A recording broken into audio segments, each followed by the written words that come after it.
I've been a truck driver for the better part of 15 years, and while I've seen my share of odd things on the road, nothing compares to what happened last Christmas Eve. It's a memory that still sends a chill up my spine every time I think about it. I'd picked up a load of toys from a warehouse in Pennsylvania, destined for a small department store in rural Ohio. The drive was supposed to be straightforward, 8 hours tops. But the forecast was calling for a snowstorm to roll in, and I had a tight deadline to meet. I figured if I stuck to the interstate and kept my wits about me, I'd make it in plenty of time. The first half of the drive was uneventful. The roads were clear, the radio was playing nothing but holiday classics, and the world outside was blanketed in that soft, peaceful glow that only fresh snow can bring. I stopped at a truck stop around 9 p.m. for a quick bite and some coffee, then got back on the road. That's when things started to feel off. About an hour into the second leg of the trip, I noticed the snow falling heavier, thick flakes whipping across the windshield like a curtain. The interstate was emptier than I'd ever seen it. No taillights ahead, no headlights behind me, just my rig, the snow, and the hum of the engine. I chalked it up to the holiday. Most people were home with their families, after all. Then I spotted something in the distance. At first, I thought it was another vehicle pulled over to the side of the road. As I got closer, I realized it wasn't a car at all. It was a figure, standing on the shoulder, wrapped in a long, dark coat. They weren't waving for help or signaling in any way. They were just standing there, motionless, staring at my truck as I passed by. I tried not to think much of it. Maybe their car had broken down and they were waiting for help. But there was something about the way they looked at me, their face obscured by the shadows of the night, that set my nerves on edge. I pushed on, the snow falling heavier by the minute. My GPS signaled that I'd need to take the next exit onto a smaller highway to reach the store. The moment I turned off the interstate, it felt like I'd entered another world. The snowstorm had picked up, and the narrow 2-lane road was barely visible beneath the growing drifts. The trees lining the road were tall and skeletal, their branches creaking under the weight of the snow.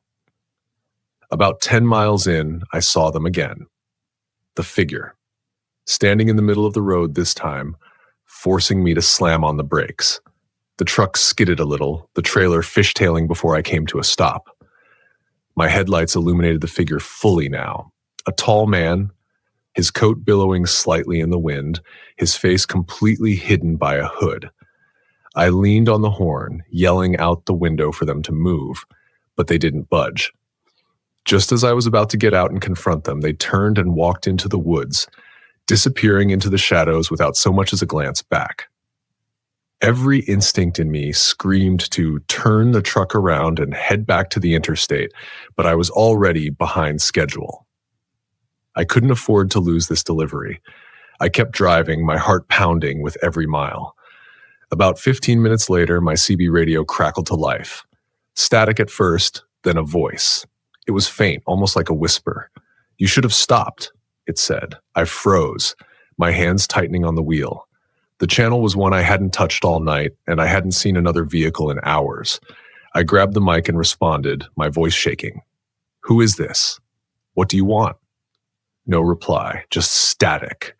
I switched the channel and tried to convince myself it was some kind of interference, maybe a prank. But deep down, I knew better.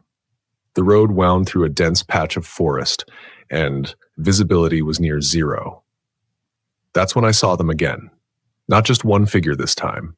3 of them, standing in a line across the road. I slammed on the brakes, the truck groaning as it struggled to stop on the icy pavement. This time, they didn't move. They just stood there, their faces hidden, their bodies unnaturally still. I wasn't about to get out. Instead, I locked the doors, flicked on the high beams, and laid on the horn. Slowly, one by one, they turned and walked back into the woods, vanishing into the darkness. I didn't waste any time. As soon as the road was clear, I hit the gas, pushing the truck as fast as I dared on the slippery road. The storm seemed to intensify, the wind howling like a living thing.